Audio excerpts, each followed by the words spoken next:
প্রথমেই ফাল্গুনের আরাম কবিতার শিরোনাম। বেহেশতি বাতাস আসে, দুনিয়ার সব আম বাগানের গা ছুঁয়ে ছুঁয়ে আমার শরীরে জমা হয়। জামায় লাগে সে বায়ু ধোয়া ফাল্গুনের আরাম। চিরকাল কোনো নারিকেল গাছের তলায় শুয়ে আমি কল্পনা করি সুখ, তোমার উপস্থিতির মতো রং। বাচ্চা হওয়ার মতো আনন্দে লাফাইতেছে কচি ডাঁটাগুলি। একটা জিপ গাড়ি দুলে যায় পুরাতন গীতিকার তালে। আমি ভিতরকার যত বদলাই যাওয়া দেখি, বকে যাওয়া লোকদের কূট ও আলাপচারিতার ফাঁকে আজ একটা ভালো দিন এলো।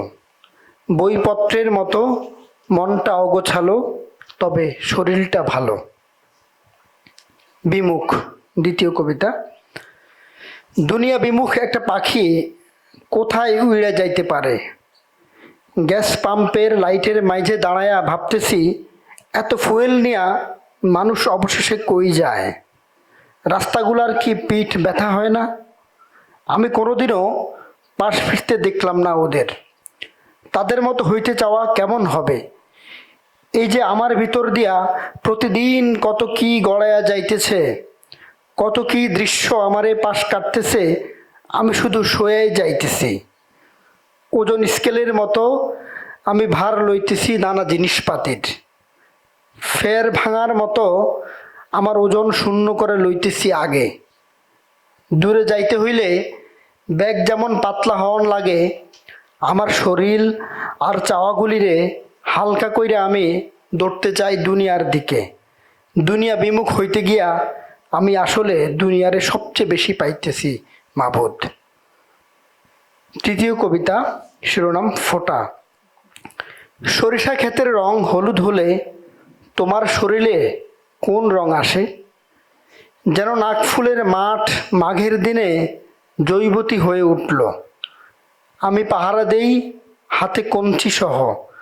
আমি লতা পাতায় জড়ানো মেঘ, নামি তো নামি না, এমন দোটানায় আটকে থাকি। ফিরে থাকি তোমার দিকে। শীতকালে তোমার স্নেহ করি ছোট ছোট গাছের মতন। সরিষা ফুল দোলে পুবালি সুরে টিনের ঘরের ধারে। কাঁচা মিঠা রোদ ওঠে আকাশের কপালে। আমি পোহাই গান, রেডিওর নব টিপে বার করা সুর আমারে দোলায় আলো। আহা সে হরষে কাননে কুসুম কলি সকলই ফুটিল।